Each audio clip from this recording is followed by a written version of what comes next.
The following podcast is brought to you on behalf of the Saracens Supporters Association and is not an official product of Saracens Limited. Views expressed on the Fezcast are those of the individuals and do not necessarily reflect the official policy or position of Saracens Limited, the Saracens Supporters Association, Saracens Mavericks, or any other entity. The Fezcast is designed to be inclusive for the whole Saracens family, however occasional adult content may evade the censoring robots, so discretion is advised. Content provided voluntarily by our guests and contributors are of their own opinion, which may change over time and should not be taken as fact, particularly as the podcast hosts are regularly talking drivel anyway. If you've got some drivel of your own you'd like to share, you can find us on Twitter and Instagram at Fezcast_SSA. You can search Facebook for the Fezcast, or you can email fezcast.ssa@outlook.com. It's the Fezcast with Matt Barlett and Jez Denson in association with the Saracens Supporters Association.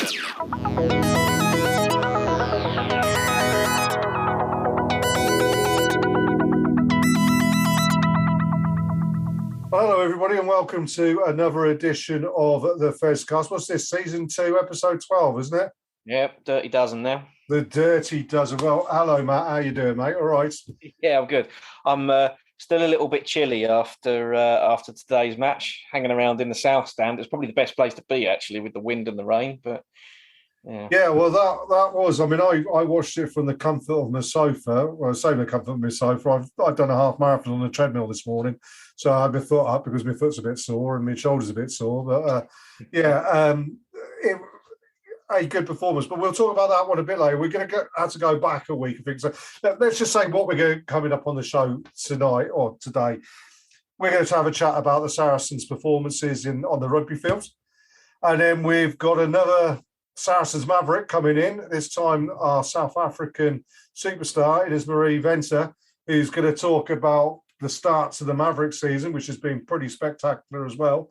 And then we'll have a touch up on the internationals, and we'll concentrate on how well Saracens players have done in the internationals, as opposed to being critical of Eddie Jones and Ben Youngs.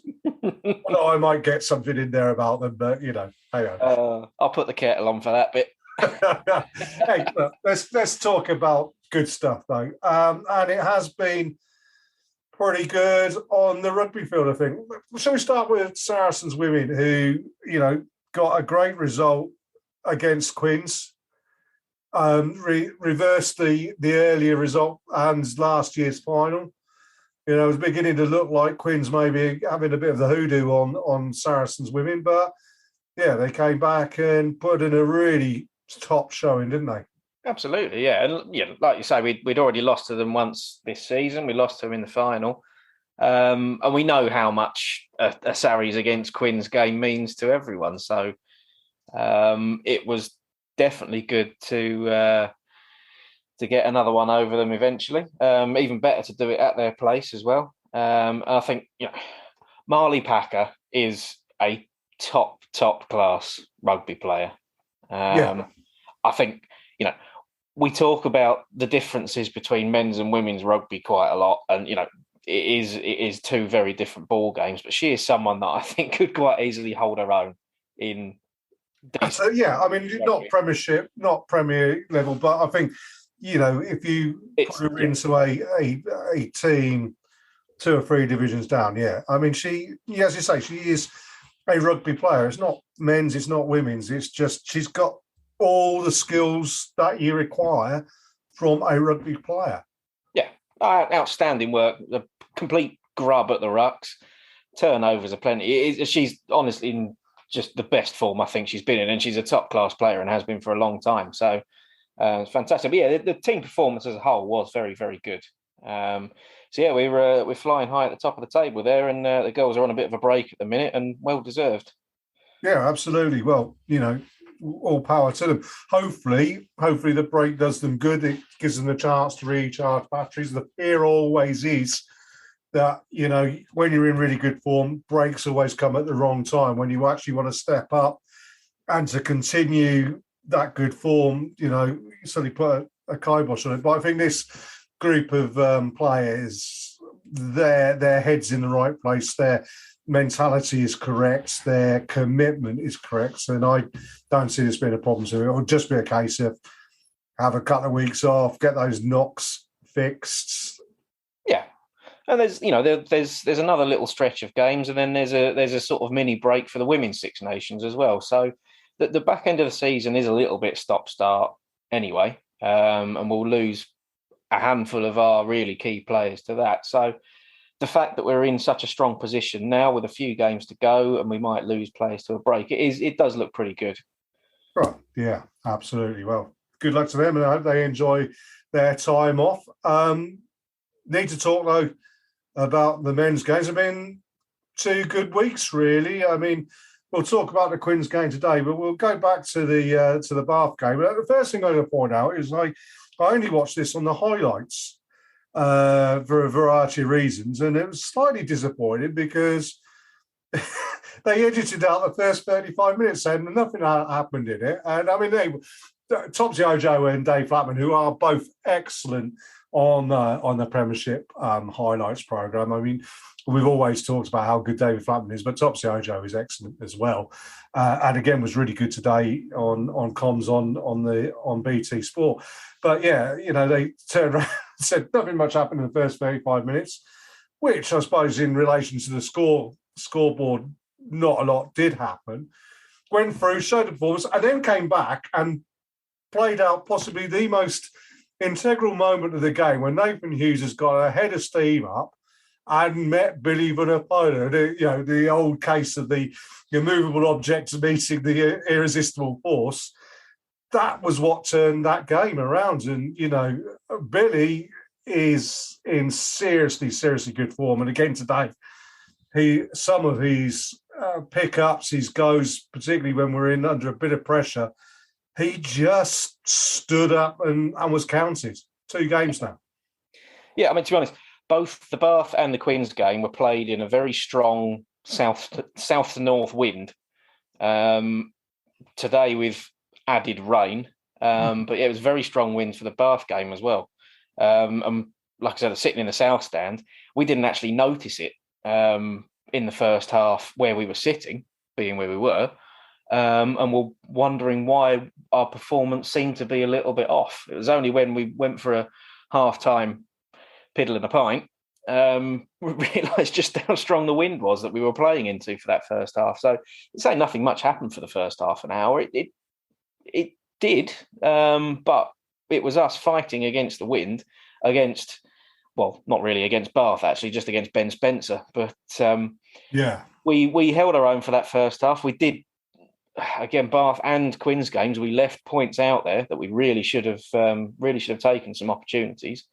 But yeah, it was just a battle against the wind to start with. Got a bit of a bonus from scoring a couple of late tries in the first half against Bath, and then just went on from there.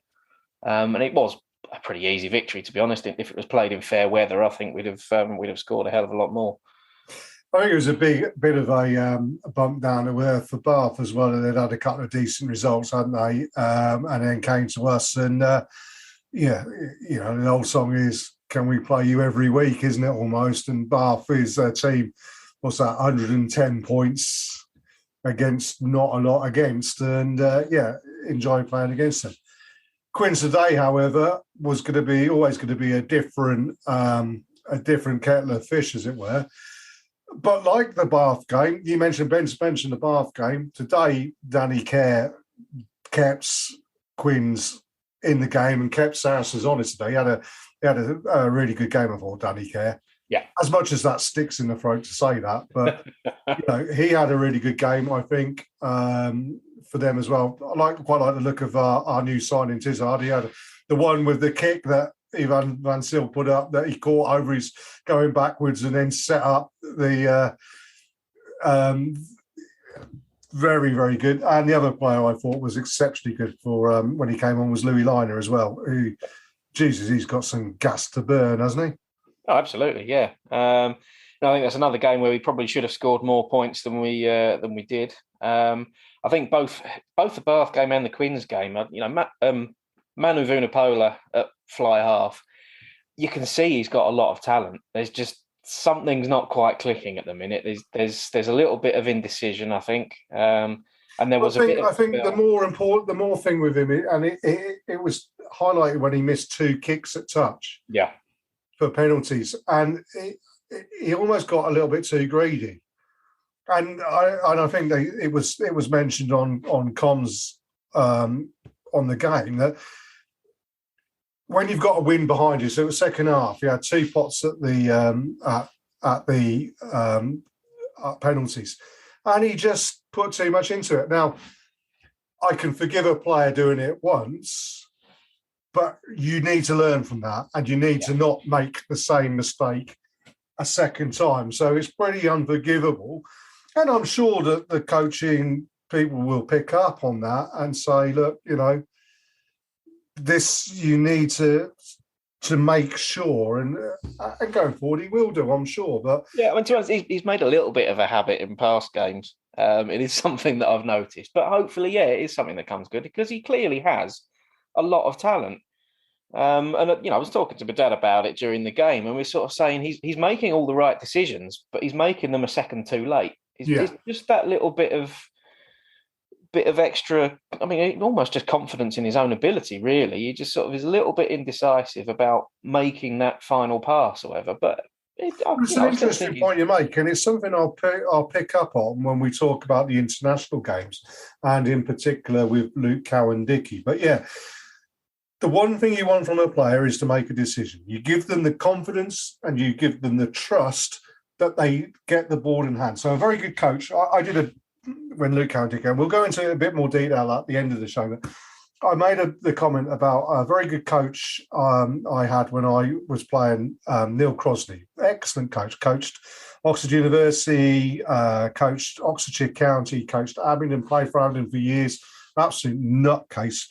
A very educated man, a GP, played hooker and was evils on the field. But brilliant coach. And he just turned around to me and said, there is no such thing as a wrong decision other than no decision. Good decisions, bad decisions, but get the ball in hands, do something with it. And I think that's something that's perhaps that the young man needs to gain that confidence and that trust. That if he does something and it doesn't come off, don't worry. These things happen. Learn from it. Remember it for the next time and do it better next time and execute better. And once he's got that confidence, I mean, he's 21 years old, isn't he? He's still a kid at the end of their day. And you look at other youngsters around, they are the same. Marcus Smith for England. Today he's had an absolute brilliant game. Against Scotland wasn't so good, but he learned from that. And, he's a couple of years older. He's got the confidence to try things now, which is great. That's what you want to see of a player. And I think Manu will get there. What I do want to talk about, though, is the pack, which, number one, Jackson Ray coming back 6 weeks after a fracture in his skull. That's amazing. Is it full height? Who knows? But I mean, it's great to see Jacko back. But front row today stood up. They were counted, and with Jamie George away on, again we'll talk about that later, playing brilliantly for England.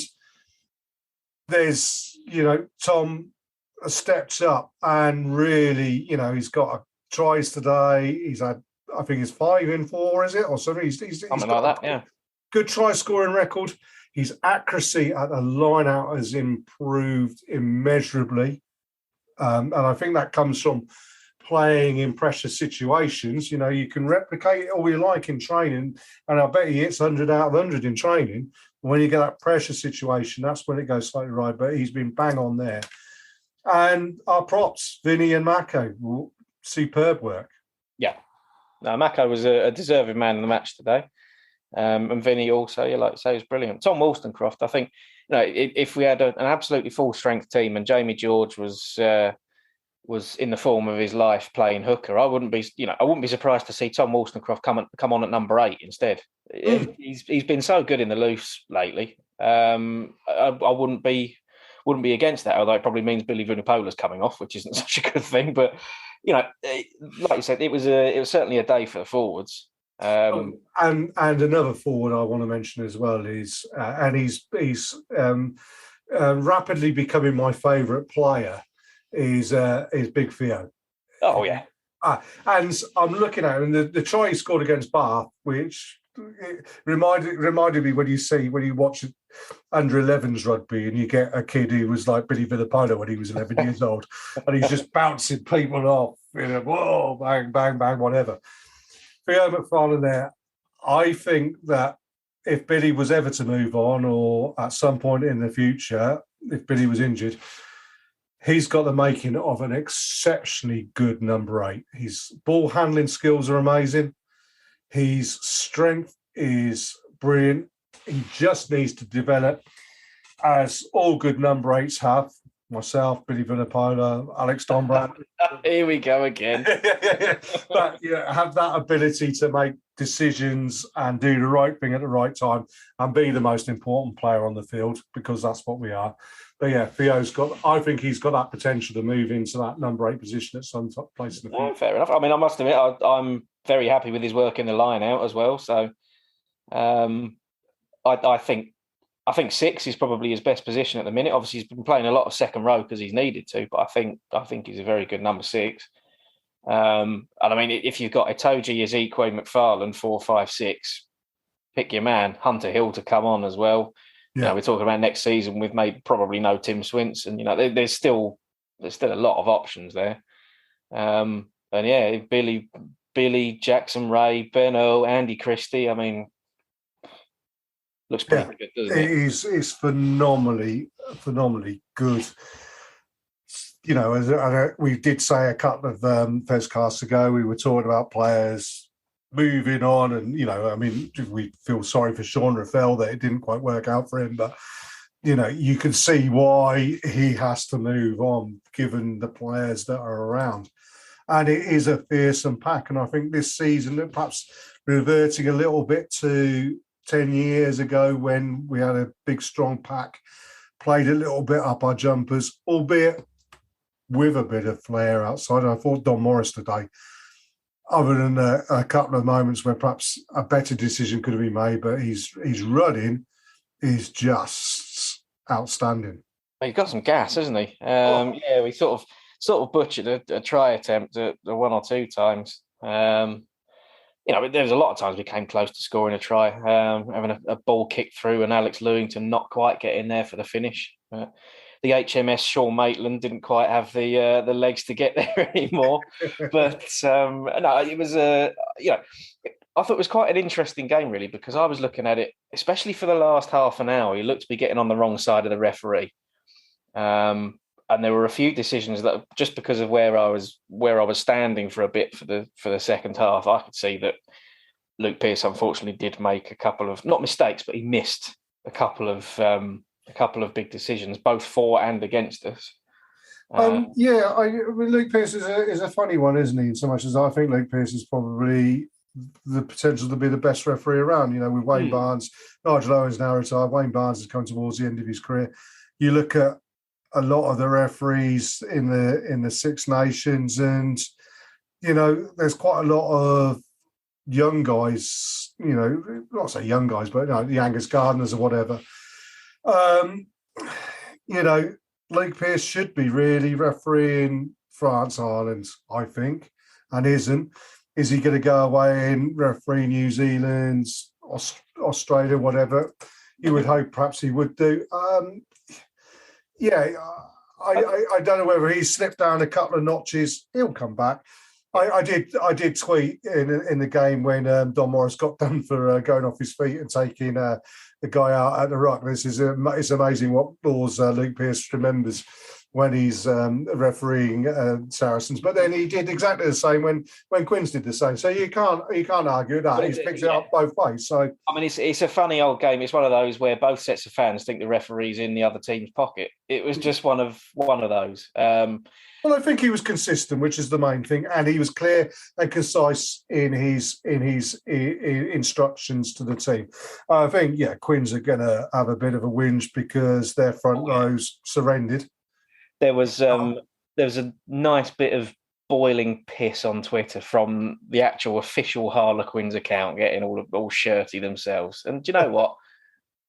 Fine. That just shows her in your head. I don't care.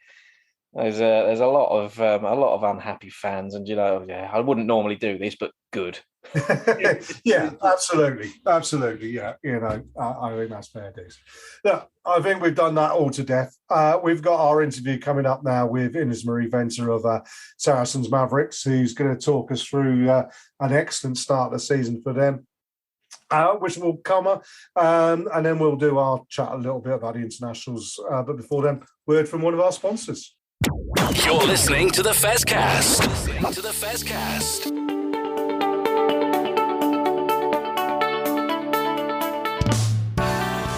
Hi, I'm Alex Lewington, and I'm a Looseheads ambassador. I'm Sydney Gregson, and I'm a Looseheads ambassador. Our aim is to tackle the stigma of mental health in rugby and society in general. The Looseheads mission is to place a mental health lead at every rugby club. Get in touch now to find out more. You can find us at Looseheads on all social media channels or at looseheads.co.uk. Take care and enjoy the rest of the podcast. Enjoy the rest of the pod.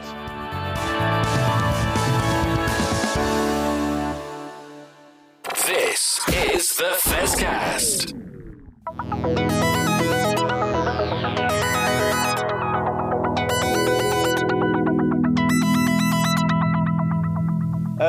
So as of about 4:00 today, we didn't have a guest at all, and I was standing in the rugby in the pouring rain trying to figure out what was going on. Fortunately, someone has bailed us out, and we're actually in the presence of an international sports person, which I can't really say fairer than that on a Sunday. So we've got Ine-Mari Venter, who has joined us from the living room by the look of it. Having played my bedroom. There we go.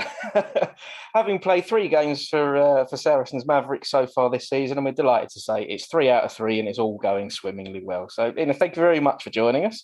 Yeah, no worries. Thanks for having me. Pleasure. Now, you did say you managed to spot me in the crowd at the game on Friday, which I'm a little bit worried about. I obviously stick out like a sore thumb. No, I think we were shooting at that point, and because I've been on the interview previously on the podcast with you, I was like looking. I saw the Saracens because I love the old-fashioned rugby jerseys. So I saw the jersey first, and I was like, "Wait, you look familiar." And then when you mentioned you were at the game, I was like, "Oh, I put 2 and 2 together." And yeah, that's how I got to you. Fair enough. Well, I'm glad I didn't put you off because it looked like you were on pretty good form as well. Well, that's the important question to ask, because in the last Fezcast, when we had Gabby and Kat on, I did challenge Matt. They had to start up a Maro Itoje style chant for Gabby, and he obviously didn't, did he? No, I didn't. But I couldn't work out who it was on the bench they were doing the chants themselves, the team. I think it might have been Jamila McCarthy was shouting something. I couldn't even work out what was going on. The bench is always alive with netball. No, but it was a very good day for me. I did enjoy it. I had a bit of an education, but we should probably rewind back a bit to the very start of the season, to the 2 games I didn't see. 2 games up in Birmingham. How's the season gone for you? How do you feel it's gone so far? Well, so far we have 3 out of 3, so I don't think it can go any better so far. So we had the double header first weekend. Went very well, 2 out of 2, where last year we really struggled to get 2 wins in a double header weekend. So we're really chuffed with ourselves in terms of getting the 2 wins, especially against a team like Wasps. Last year we won them, and that was the first time Saracens Mavericks actually won Wasps. So to win them a second time early in the season is a really good win for us. And then obviously our first home game, and I know it's the team's first home game since 2019. So to get the win back at home, first game, yeah, you can only be happy about things like that. Yeah, I mean, we always like to beat Wasps. It doesn't matter what sport. we've never liked them, so that's good for us. But no, I thought on Friday the atmosphere was pretty incredible, really. And yeah, as you say, if it was the first home game for a couple of years, it's good to get that win in front of them. But yeah, London derby as well, which we've had a weekend full of those, and we've all come up on top of them. But when are you getting down there, Jez? When are you going to get to Well, I was just looking at games. I mean, your next game's up against Seven Stars, isn't it? Away at Worcester, but that's on my birthday. And as much as I don't want to mention the fact that it's my milestone 30th birthday. 50th. So just looking at the fixtures, at some point, because I know my bonus daughter, my stepdaughter, she loves netball, so we're going to get along for a game and everything. But obviously, it's been a busy start of the season for you as well, because you've been on international duty as well. Form's really good for you. Yeah, well, everybody keeps talking about it. I wish people would stop. But yeah, I had a really, really good quad series with the Spar Proteas this beginning of January. Our team started a little bit rocky, but we really had a good build into the last game where we lost against New Zealand with only 1 point. But yeah, it was a good start, and then it led into the season. So I think it was a good transition to end the quad series that way, and then to head over to the Mavericks season, and then start the way we did. So hopefully it will carry on throughout the season. Fingers crossed. If we go right the way back to when we had you on the show, probably this time last year, actually. Yeah. You pretty much only just arrived. You'd had COVID twice or whatever it was, and barely left the building that you're in, and haven't quite settled in yet. So how, just in general, how's the last year been for you? Are you enjoying yourself here, apart from the rain? Let's about that one. Yeah, I'm still waiting for the sunshine to come. I'll probably wait forever. No, it's been a big difference this year. I came over like end of November already. So I spent Christmas over in the UK with my family. Our family that's lives in Bury, just south of Cardiff. So it was nice, settled in, had a bit of pre-season, but was in and out as well with travel isolation. And then I had the quad series, and then I went back into isolation because I got COVID again. So I literally got out of isolation the Wednesday before our opening season games. So not much different than last year, but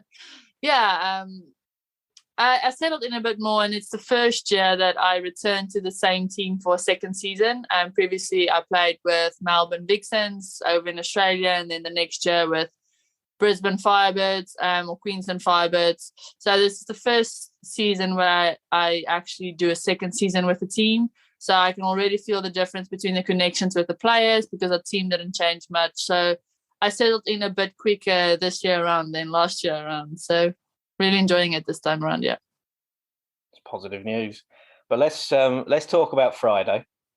And my really in-depth, accurate, total netball knowledge analysis. Three quarters of really good stuff. Yes. In particular, the way that yourself, Kadeen, and Beth and Sasha Corbin as well were all sort of linking up together. That looked very, very good. Everyone was on the right wavelength, I think, and your shooting to me seemed pretty accurate. Let's put it there. Yeah. And then the third quarter was probably the best of the game. Yeah. It really pulled away and played some brilliant stuff. And then I don't really know what happened for the fourth one. And then we talk about the quarter we don't talk about. Obviously it's something we'll have to go back and see what made the change, what made the dip, what made us lose that many balls in a row, I think. And then obviously me missing a few shots at the end. So obviously things that we have to look at because it's something that we want to prevent in the future, especially against as soon as the log starts settling itself, the top 4 teams, if you want to stay in the top 4. Still don't know what happened. I think we lost a lot of momentum going into that fourth quarter. But something we really don't want to see happening again, especially when we have a 15-goal lead and then only winning by 2. So, I suppose that's we always say it's a sign of a really good team in so much as that perhaps when things don't go right, you find a way of either hanging on or dragging a result out when stuff's bad. Is it a case, though? I mean, from my limited knowledge of netball, but people, I suppose, people who don't know netball or don't follow netball, always kind of like you go back to it's a game that was played at school. That people necessarily, and don't, whereas you see football or rugby or cricket on the telly the whole time, people don't realise the professionalism and the dedication and the commitment and the sheer, I suppose, physical exertion of playing the game. Netball's so quick. I mean, me and Matt did a commentary on the game that you played against the London men's team, absolutely atrociously badly. A lot of it down to the fact that, not the fact that we're not really, we're brilliant commentators, obviously. Yes, Matt, aren't we? Oh, yeah. The game, it's just so difficult to keep up with what was going. You sort of have a moment, there's a shot, it's gone in, it's not gone in or whatever, and then poof, bang, it's up the other end of the field. Yeah. Or field court. Oh, Jez has done it. Yes, there you go. No, up the other end of the court, but does that make a difference? Does that fatigue? We had a rugby analogy thrown to netball. But yeah, I mean, I suppose fatigue has got to be something. If you put a lot of effort in and got that lead, and I suppose if you've got a 15-goal lead at end of quarter three, you've earned the right to perhaps slip off a little bit in quarter four. Is that fair? I don't think it was necessarily that, because obviously at the end of the day, when your points are the same, it's a score difference that makes that finalizes the positioning. So obviously you want to have bigger scores because that helps your goal average at the end of the season. So I don't know if it's fatigue, because we actually had 3 pairs of fresh legs on court. So yeah, I don't think it was necessarily fatigue. I think it was more just work rate maybe from the whole team, or just we felt a little bit more too comfortable with the lead we had. Yeah, it can, and it also depends on each player. Like for me, instance, I might have a different reason as the next player. Hence why I'm saying we should actually, it's something we'll need to look at and discuss as a team, which we'll probably do at our next team training. Yeah. I mean, from my side, that third quarter was played at such a ridiculous pace. It was incredible what went on there. By sort of the last 2 or 3 minutes, I could see that there were a couple of you that were just absolutely dead on your feet. And some changes were made, as you say, and probably the right changes for who was probably puffing a little bit. And that's not to say that the players that came on dropped off at all, but it must, when you have to make 2 or 3 changes like that, it must just take a minute for it to you can't just slot in seamlessly and be playing in exactly the same way. But sometimes it does work. Sometimes you have impact players that makes a big impact. I've been on the bench a while before actually having a starting position in teams, so sometimes you have an impact, sometimes you don't, and that's the sport. That is sport in general. Whether you play rugby, hockey, netball, whatever, as a bench player, you really want to make an impact. And sometimes the changes work and sometimes don't. And that's sport, basically, in a nutshell. Yeah. Well, end of the day, 3 wins out of 3. So you have to be happy with that. So outside of the Mavericks, you're looking at what's gone on this season. A couple of teams that perhaps you'd expected to have done better, maybe. I'm Team Bath in particular, perhaps, who've had a loss, who have been one of the top teams. But, I mean, where are you now looking? 3 games in, who's looking really, really good? Who's going to be the ones that are really going to be challenging you, that you've got to really up the game for? Well, just looking at Celtic Dragons this year, they already stepped up from last year. I think there's going to be a lot of big surprises this year. But one team obviously is the defending champs, Loughborough Lightning. They're looking really good. Their scores have been big scores. So that's definitely, and Manchester Thunder, like you can't disregard those 2 teams at all. I'm not saying that any of the other teams are less important, because you have to win eventually all the games to be on top. But those 2 are definitely the top contenders for this season, I think. and will definitely be the games that we really need to pull through if we want to win this season. And I mean, we had Kat on the last Fezcast with Gabby, and I mean, she was talking about that. You know, the target being making the playoffs, being top 4. You put yourself in prime position. Is Kat happy at the moment? Is she coming to training with a smile on her face at the moment, or is she still? I had this question for her because we were the first team to play on the Friday. So obviously we were then top of the log, and they asked her, so how do you feel being top of the log? And she's like, it's still early days. Like, it's 3 games out of the 20 games we are playing this season. So there's still a lot that can happen, but obviously you have to be happy with the 3 wins. But you can't get too ahead of yourself because there's still a lot that needs to happen for us to make that top 4. I think what we need to see, based on what I saw, was, Jez, we need to try and get Mark McCall on the show, or Joe Shaw. Yeah. And we need to get Alex Osterbury from the women's team, and we need to get a handful of the coaching staff for the Mavericks as well.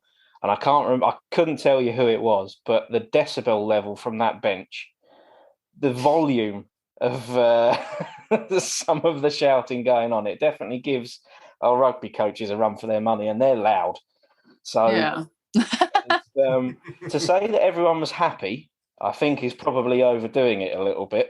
But there was always room for constructive words, I think, from that bench. So, I mean, when you're on the court, got it right. Well, there you go, gold star. Well done, quick learner. I mean, when you go onto the court, how much do you listen to what's coming on to you from the coaches, or is it very much?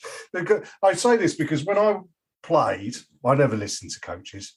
Honestly, I didn't. I walked on the field, trust me to do what I'm doing, and it's something that we might pick up in talking about rugby. Is we've seen recently, particularly in the Bath game last week, that there were water boys coming on, there was coaching going on, and I hate that. I just wanted to get on and get the game. So if you give me the information, trust me to get on and play the game.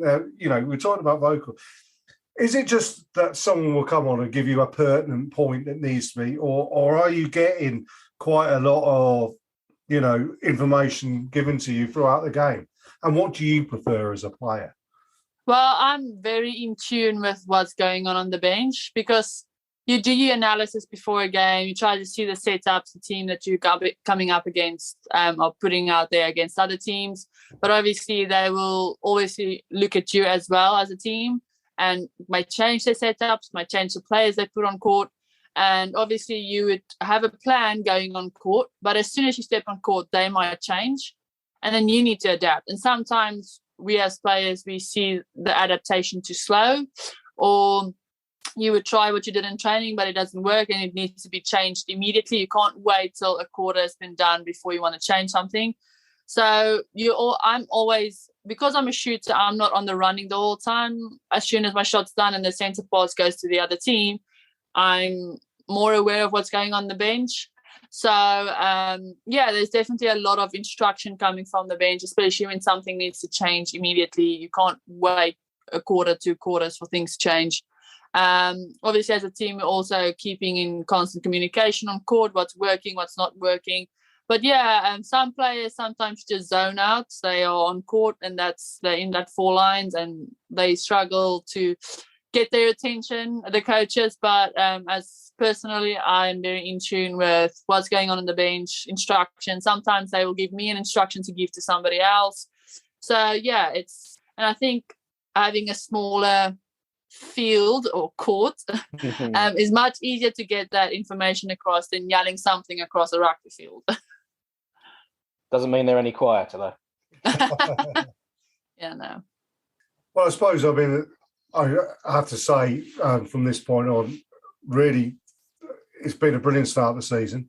Yeah. Really wish you the very best of luck going forward with this season. And as I say, I'm sure, have you got tickets for any more games, Matt?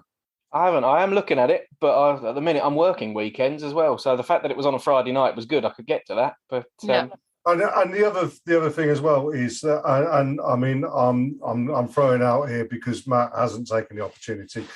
I have challenged Matt, and I'd love to play a game of netball against Matt's team. But could you be my shooter in my team, please? Yeah. There you go. You see, I got one of my team, Matt. You see. Happy to help. We just fancy doing it.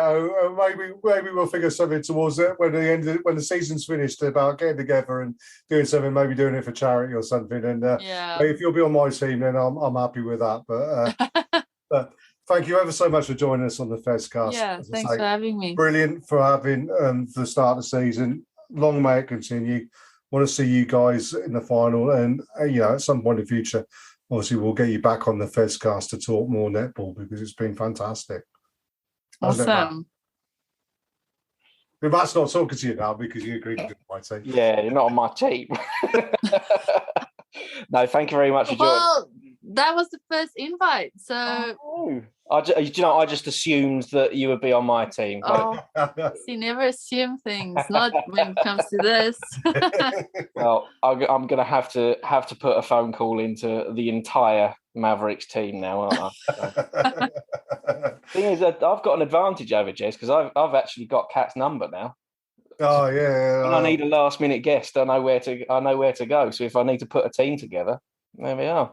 Well, let's see what happens. But no, yeah, brilliant. Thank you very much for your time tonight, Ine-Mari. And we'll let you get on with whatever you've got planned for this evening. And me and Matt will be back after this short break for a sponsor's message to run the rule over Saracens players in international rugby. There you go. That's something to listen into on Tuesday.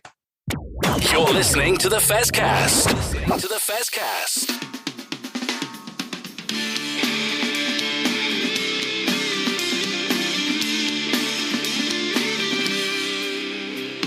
Hi, this is Jez from the Fezcast to tell you about another one of my passions. I love music, and I have my own radio podcast station, Taka Blowpig Radio. This is the home of great music presented by myself and my friends, be it folk, rock, indie anthems, progressive music, you name it, we've got it covered. So if you want to listen to some great music, tune into us at mixcloud.com/Taka Blowpig. This is the Fezcast.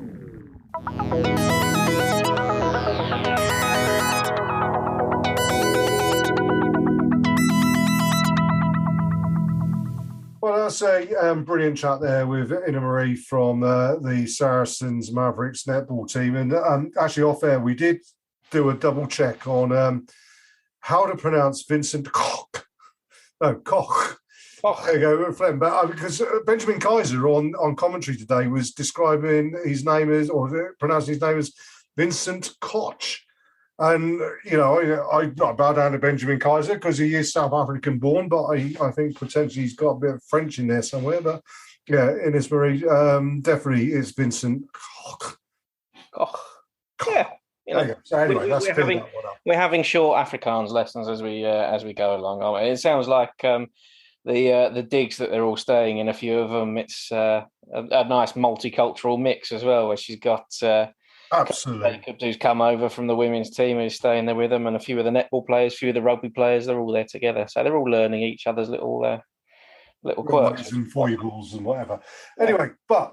Internationals. We need to speak about the internationals. And as I said, we're going to concentrate primarily on the Saracens players and how well they've performed. But I do want to mention Luke Cowan-Dickey for a simple reason that, yes, he made a bit of a rickets in the Calcutta Cup match, but I'm going to let him off. And I know this is going to be a surprise to you, Matt, but I am going to let him off. I did put a big Facebook page post up about it. Yes, he made the wrong decision. In hindsight, and I'm sure Luke would say the same, what he should have done was allow Darcy Graham to catch the ball, waited for him to land, set himself and bundle him into touch. That's what he should have done. And he had a bit of a brain fart. The brain fart comes from the coach, who coaches them in a prescriptive way. So against Scotland, England were awful. I'm sorry, it's just got to be said. They were awful. You have all that possession, all that territory, and they did nothing with it. And, Scotland spent 7 seconds in England's 22 in the first half, and yet it left that half leading, stayed in the game, and all credit to Scotland for staying in the game, but England should have been out of sight. And then Eddie takes off Marcus Smith, and you think, oh, Christ, what's he doing that for? It was the Scotland-Calcutta Cup match. You can, Jez rants, I'm not going to go into a huge rant here, but bang, that's on Eddie. Sorry, bang, that is on Eddie, straight off. The fact that he picks Ben Youngs as well, who, and we've been through this before, 100 times before. I don't rate Ben Youngs. He's the slowest delivery scrum half there has ever been. And that was highlighted when you watched England against Italy today, when Harry Randall did everything I want from a scrum half. Like every ruck he got to, he knew what was on. He knew what he was going to do, and the players around him knew what they were going to do. And England today, and you've got to give Eddie a bit of credit because I don't know whether he's been forced into it or whether he's had a road to Damascus moment or whatever it may be. But England played today with a bit of speed, a bit of pace, and a bit of ambition. And that's what I want to see. I say that obviously changed when he took Harry Randall off. And I'm thinking, why? Why the lad's having a great game? Let him play on. I mean, okay, 10 minutes to go, bring Ben Youngs on to get his 114th cap. But they played with such great ambition first half. And that's what I want to see from England. And that bodes well going forward. Yeah. I'm with you. Ben Youngs has had occasions where he's been a fantastic player. But the fact that he will very soon be England's leading cap maker of all time is just stupid. But, is what it is. What I saw of the 2 England games, because I've been at both Saracens matches, so I've only caught the second half of both of the England games. Let's talk about the scheduling another day, shall we? Yeah. It's looked, the Scotland game was poor. On another day, we might have got away with it, to be honest. The Italy game, we did enough. And to be honest, that Italy team, I don't think it's that bad. Everyone talks about how Italy aren't coming on anywhere, but they got a lot of young players in that team. Their under-20s have beaten England this weekend. Yeah. They're getting there. We've got to give them time to do it. I still think there should be a relegation playoff for the Six Nations, but there we go. They're getting there. I totally agree with you there, Matt. I think you're absolutely right. And England had to work for their points in the same way as France had to work for their victory the week before. Italy aren't as bad. And I think Italy's problem this Six Nations is the fact the next game up is Ireland. Their 2 winnable games are their last 2 games, after which they could easily have had all the confidence battered out of them. Yeah. And they could be suffering a few injuries. We saw Negri go off today, for instance.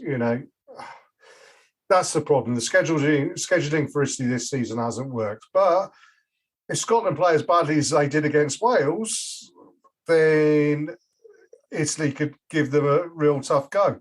Likewise, Wales, if they play as badly as they did against Ireland, Italy could give them a real good go. So there's an opportunity there for Italy. But the important thing is, let's have a look at the Saracens players who have appeared in the Six Nations. I'm going to start with Nick Tompkins at Wales, who I think, Nick probably felt that he wasn't going to be featuring for Wales this season after the autumn internationals. Injuries and whatever have caused him a problem. I don't think he was helped against Ireland by having a winger outside him. And certainly this week when he had Owen Watkins, who I thought was one of the players of the weekend, outside him, he suddenly looked really, really good. It did help that Scotland just did what Scotland always do, get up for England and then fail to back it up against, you know, I put a memo up of Gregor Townsend looking really, really down. And it was like, you know, when you beat England 2 years on the top, but then get beaten by bang average Wales, and Wales are bang average. You know, but Nick Tompkins has done all right. Yeah. He's, I mean, the season that he's had for Saracens, he does seem to be a little bit quiet, to be honest, by some of the standards that he's set. And, you know, you've got Don Morris is probably playing in the way that we've seen Nick Tompkins play in previous years. And Tompkins he's been a little bit quiet.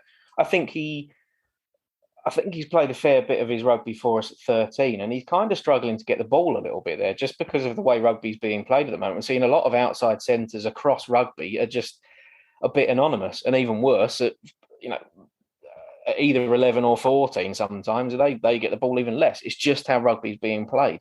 So I think Tompkins is possibly a little bit frustrated. And I think in the game for Wales this weekend, he was quietly good, is probably the best way I can put it. He didn't do anything that spectacular, really, but it just did his job solidly. And I think he's, you know, hopefully he comes back from this Six Nations with a little bit of form in him, because, yeah, I think he's sort of been a little bit off colour.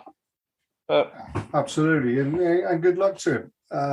He is playing in a Wales team that is very much not where it was 5 years ago, but a good performance again. Not a good performance as such, as more a dogged, determined performance against Scotland, and did out that Scotland had Finn Russell on one of his very many off days, as opposed to his mercurial good days. But there you go. But we move on to England. Saracens players at England. A bit of a curate's egg, really. A tale of two games. Against Scotland, I felt Maro Itoje was having to do too much. He was, like he was last season, carrying players. Nick Ezekwe went missing against Scotland, I think. To a certain extent, he wasn't able to impose himself upon the game. Elliot Daly didn't have a great game. Max Malins didn't get the ball.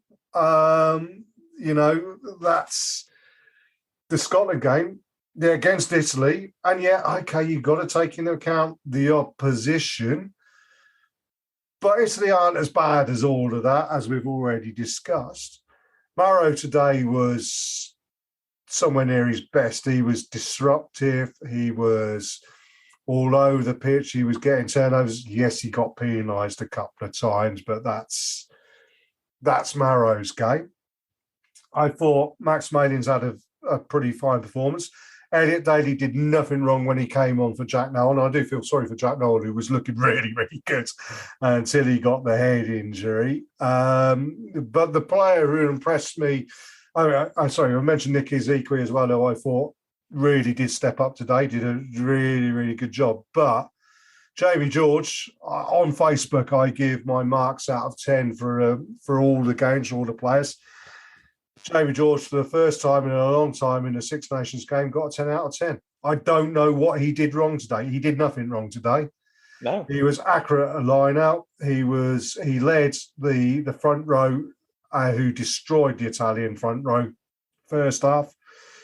He was omnipresent in the loose and scored two great tries. And I will mention the pass he got from Ellis Genge over the top of the winger. But he still had to do a bit of work. But yeah, Jamie George had a 10 out of 10 performance today.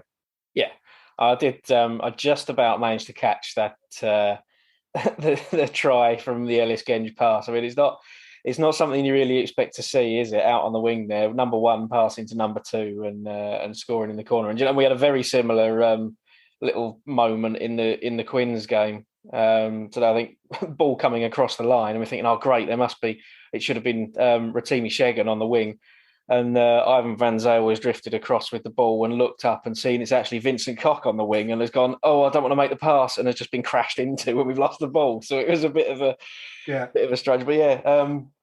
Genge and George combining there, it is lovely to see things like that, isn't it? But yeah, Jamie, well, Eddie Jones is one of those people who'll tell you that it was a masterstroke, him dropping Jamie George when he did. Yeah. But he is one of those players that will respond to, we'll call it adversity. That's probably a bit extreme, but that's the best word to use, I think. And he tends to fire himself up when things like that happen. We saw it during the championship season when he sort of came back from England, having not really, or kind of lost his place by that point already, and ran the show against Richmond, I think it was. Yeah. And then, not featuring as quite as much as he wanted to from there. But yeah, given his opportunity, yes, it's Italy, etc. But you've still got to play well. And yeah, Jamie had a fantastic game. And I think Eddie's done a good thing as well by taking him off when he did and bringing Cowan-Dickie on. Given what we spoke about Cowan-Dickie's mishaps in the Scotland game, bring Cowan-Dickie on, give him 20 minutes or whatever it was to put that to bed. And Cowan-Dickie played well when he came on as well. So you can flip a coin, I think, between the two of them as your starting hooker for the next game. Well, you say Cowan-Dickie played well. The one thing that he didn't, Cowan-Dickie is great around the field. He got turnovers. He's an abrasive and aggressive player, and we did lose a line out with him. Yeah, you get your core job right. And that's what Jamie George does so well, is that he can be equally as abrasive, equally as aggressive. He got a couple of turnovers a day, but when push comes to shove, when you need someone to hit your jumper, and again, I thought Maro Itoje called those lineouts beautifully today, ran those lineouts fantastically. In face of a very good lineout unit in Italy, they will challenge you at that situation. Yeah. He ran that brilliantly, but Jamie George hits his man time and time and time again. Yeah. It's a good point you make about Maro there as well, because when throughout his development, everyone has said, world-class player, there's nothing wrong with his game. But if anyone was ever going to criticise anything, or not even criticise it, just say, well, his weakest part of a very strong game has always been his lineouts. So the fact he stepped up and is calling, because he was never really calling them for Saracens, although we did have George Cruz doing that, so you wouldn't. Would you? But it was the part of his game where if Cruz or maybe even Nick Ezekwe even weren't playing, you didn't really look to Maro to lead that. But now it is a part of his game. Well, which brings me on to the number 2 points you can make there from what you just said there. Number one, you would hope that a player would learn from someone as good as George Cruz. And Maro obviously has. So that's a tick in Maro's box. Number two, though, Tom Curry was subbed. Why on Maro Itoje, right? Okay, I'm struggling to understand why Tom Curry was made captain ahead of Maro Itoje. And against Scotland, given what Eddie said, two things Eddie said. One, Marcus Smith needs Owen Farrell outside him, which created a huge rod for his own back when Owen Farrell wasn't outside him. And yes, against Scotland, if Owen Farrell was playing inside centre that day, the game would have been an awful lot different because we needed that midfield generalship, which Henry Slade didn't give. Move on from there.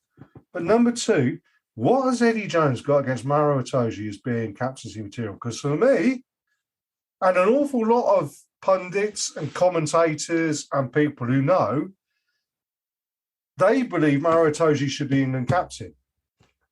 He brings Tom Curry off, and apparently Luke Cowan-Dickie is England captain. Although Luke Cowan-Dickie didn't know that, and the referee spoke to Henry Slade because he thought Henry Slade was captain. What is Eddie seeing that nobody else is seeing that means that Maro Itoje isn't captaincy material? Only thing I can think of, Maro is I know on the pitch sometimes he does get fired up and sometimes even gets in trouble with the referee for screaming and shouting when we win a penalty and things.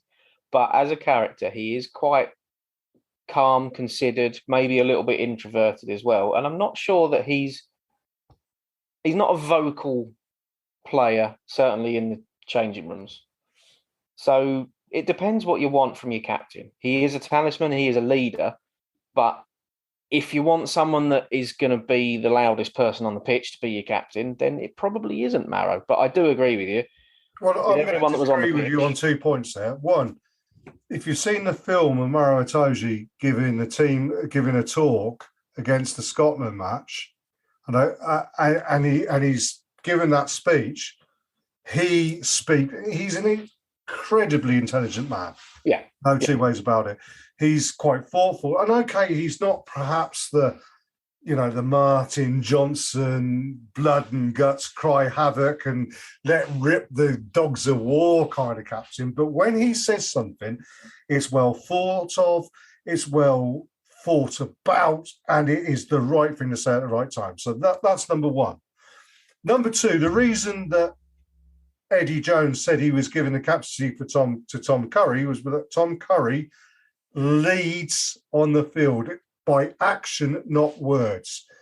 He's a person who you follow, give it a war analogy. He's a person that would be the first over the trenches, would lead his men and would run through a hail of bullets, and his men would follow him. And I agree that's what Tom Curry, although I think against Scotland, Eddie Jones saying that to Tom Curry meant that he tried too hard to lead by example. Maro Itoje leads by example. He doesn't need to speak, and I think of those great captains of the past where you want a captain who does lead by example. And Martin Corrie was one of those captains for England. Lawrence Dallaglio was one of those captains who led by example, who would go in and just, Richie McCaw was one of those captains. They just did the right thing. Gary Wetton, I think it was, all these great, and you would just follow them and you'd want to do what they were doing. Francois Pienaar, there you go. I'm just naming them. Maro Itoje does exactly that. So, those arguments, I don't understand it. There you go, Jez rants. I want Maro Itoje as captain, and he can captain my team. He can be in my netball team as well. There you go. Oh dear, my team's looking a bit threadbare at the minute, isn't it? But yeah, look, right. I mean, the interesting thing is, I think Saracens players have come into their international teams. The English players, 50-50. Scotland's was a bad day at the office. Wales up next. I think if they play the way they played against Italy, the same levels of performance, Saracens players will be there, along with a lot of, Alex Donbrandt. I say, if Billy Vunipola is not playing for England, then, Alex Donbrandt has proven today he's the right man to be there, and that's fair dues. Wales up next in a couple of weeks' time. Yeah, looking forward to that. Absolutely, yeah. No, it's. I think it's shaping up to be a very good Six Nations as well, just all round. I'd still look at France being the team to beat, but I think there's a lot of twists to come with it as well. I think there's going to be a couple of surprise results. So yeah, it's a good Six Nations, and to be honest, the last couple of tournaments have been a bit dull, and the Lions was dull, and last year's autumn internationals sort of showed signs that we're getting away from that a little bit, and I think this Six Nations has been, although there's been some attritional games, they've been exciting. So yeah, it's a good set of international fixtures, definitely. Well, Matt, again, I think we've done that one to death. It's been a lovely conversation we've had tonight about games, and also with Ine-Mari as well from Saracens Mavericks. When's our next show? 1st of March. Blimey, it's almost spring. It'll be flowing rugby by then. Hopefully the sun will be out and sun will be shining. My mum and dad's wedding anniversary. I'll have turned 50. Don't know if I've mentioned that already, but next on Sunday it's my 50th birthday. Don't buy me anything big, Matt. I do get embarrassed very easily. That's all right. It's lost in the post already, mate. Oh, there you go. So, no surprise there. I think at this point now, reaching 50 years old, although I am running marathons and whatnot, I think I can now say that I've retired from club rugby. Sorry, Mark, Joe. And actually, we'll wish Joe Shaw happy birthday because me and Joe share a birthday. So, although he's obviously not as old as me. No. But yeah, no. So that's that coming up, and hopefully we'll have heard something back from all the Saracens about our next guest. I have put a request out there, and hopefully, touching the side of the nose and everything. Keep your eyes on social media, folks. Keep your eyes on SSA Fizzcast. That's right, isn't it, for the Twitter handle? Something like that. Yeah, and the Fizzcast on Facebook, and hopefully we'll have a big announcement as to who our next guest on the Fizzcast will be. But until then, all the best, and thanks a lot for listening in. Cheers up. Ta-ra. This is the Fizzcast.